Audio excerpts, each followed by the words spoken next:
For most of history, religion has been a central focus of human concerns, but now, in large parts of the developed world, it's become a sideshow or even an irrelevance, because it's been declared untrue by the most powerful force of our age, science.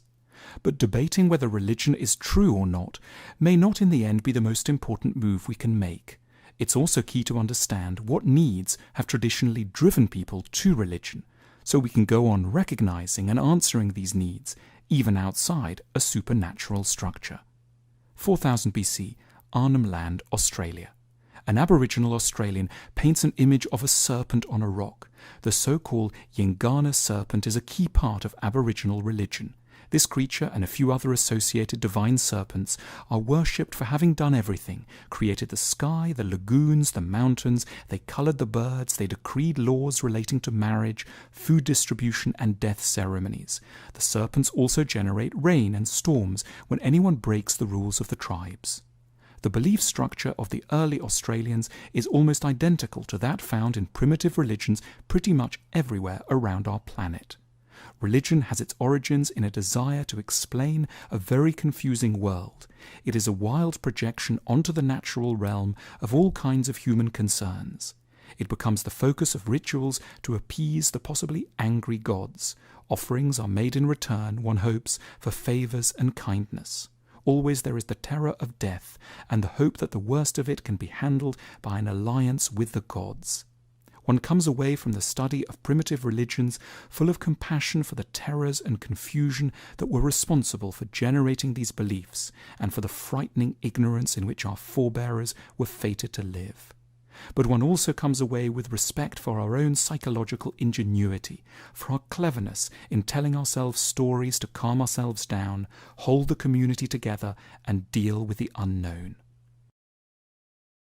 400 BC, Kushinagar, India. A kind philosophical Indian prince, Siddhartha Gautama, meets his end. His other title, Buddha, means awakened or enlightened one. He teaches his followers, of whom there will soon be millions, to expect constant suffering in life, but also to strive to detach themselves from their immediate circumstances and the anxious spasms of what Buddhists call the monkey mind, through reflection and meditation. In Buddhism, we see a characteristic attempt of religion to calm the minds of followers in relation to anxiety, poverty, illness, and death. The task of religion is to keep us hopeful, to stop our minds caving into terror, and to hold our hands through the worst, last days of our lives. 1025 AD, Song Dynasty, China. A sculptor produces this representation of a beautiful, kindly female Buddhist deity called Guan Yin. Guan Yin is the Buddhist counterpart to the Virgin Mary, and she fulfills a similar role as this lady, that of hearing us in our distress, meeting us with tenderness, and strengthening us to face the tasks of life. The centrality of these maternal figures in both Buddhism and Christianity suggests that mature adult lives share moments of terrible and lacerating self-doubt, which breed longings to recover some of the security and coziness of childhood. Being reasonable and adult doesn't always work. In our worst crises, we regress. We want to be held and understood and forgiven like we were 5 years old. All this religion knows, honours, and does not mock us for. 1133, Winchester, England. The poorest people in the parish of Winchester in southern England take up residence in the Hospital of St. Cross and the Almshouse of Noble Poverty. This is the oldest charitable institution in the United Kingdom, founded by the Bishop of Winchester, who has read the Gospels thoroughly and taken inspiration from Jesus' command to treat the poorest with special dignity. Though destined for the poorest, the almshouses are built on the scale of an Oxford or Cambridge college, with the most beautiful, noble architecture of the day. The almshouses are a typical example of a theme found in all world religions, that of charity, and of the duty of the rich towards the poor. Though there may be a regressive aspect to this, religions can be praised for moderating egoistic impulses and urging the powerful to think of the defenseless. It can be tempting to think of the poor as evil and responsible for their fate, but religions ask the powerful to imagine them always as unfortunate and worthy of a special place in the divine scheme. 1543, Nuremberg, Germany.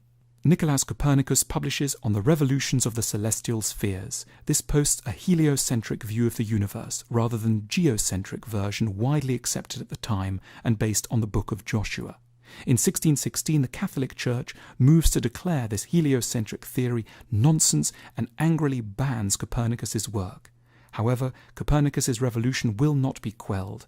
Galileo Galilei will defend the system in a dialogue on the two chief world systems published in 1632. Again, the papacy is furious. It curses Copernicus once more and puts Galileo under house arrest. It's tempting to laugh at the Catholic Church, but the Church is trying to hold on to something rather lovely that had served humankind well, the idea of our cosmic significance, the idea that we matter, that someone out there cares. Copernicus and Galileo's theories are like the very painful end of the childhood of mankind.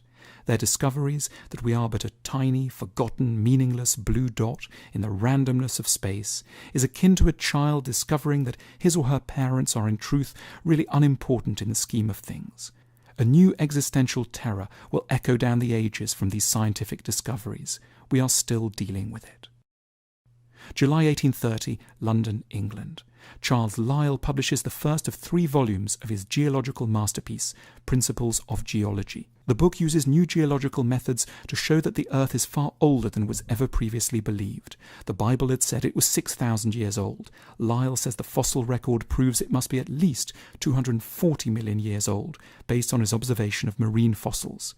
Modern science now puts it at 4.5 billion years. In response to Lyell's discoveries, the British social critic and essayist John Ruskin abandons belief. He says his faith has been beaten to the thinness of gold leaf by such rock-bound evidence. If only the geologists would leave me alone, he writes, I could do very well, but those dreadful hammers, I hear the clink of them at the end of every cadence of the Bible verses. Science now makes it almost impossible for any intelligent person to believe in the Bible as literally true. 1835, Tübingen, Germany. 27-year-old David Friedrich Strauss publishes the first edition of the first volume of an epochal work, The Life of Jesus Critically Examined. Strauss advances the view that it doesn't matter whether or not Christ really was the Son of God, or worked miracles, or came back from the dead after being crucified, because what's important about him is the moral example he gives.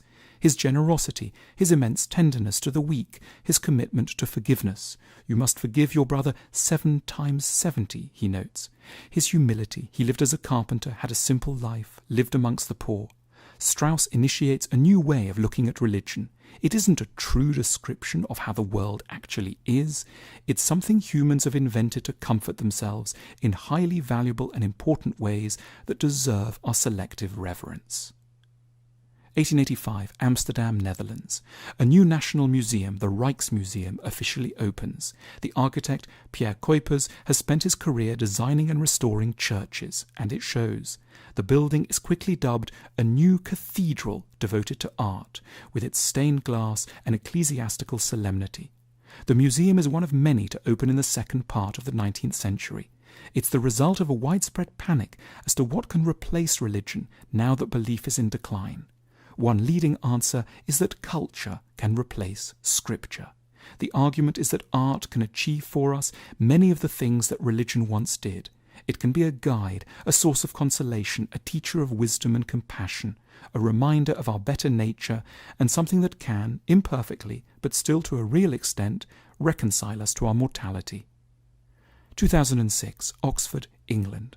An English biologist, Richard Dawkins, publishes The God Delusion.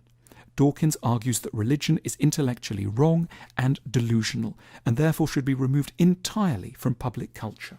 Though Dawkins just about stops from saying that people should be prevented by law from being religious in private, but only just.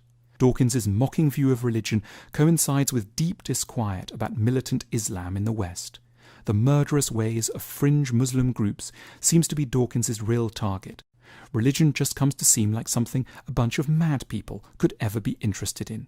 Dawkins insists that reasonable people can find all the consolation they need in science and medicine. The doctor can replace the priest, the welfare state can replace charity, and the laboratory can replace rituals and ceremonies. For the rest, we have television and the news.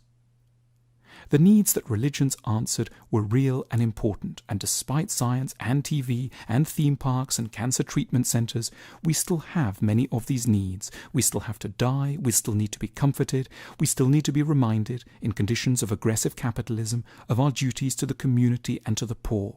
And we still need somewhere to take our disappointed ambitions, frustrations, and sorrows.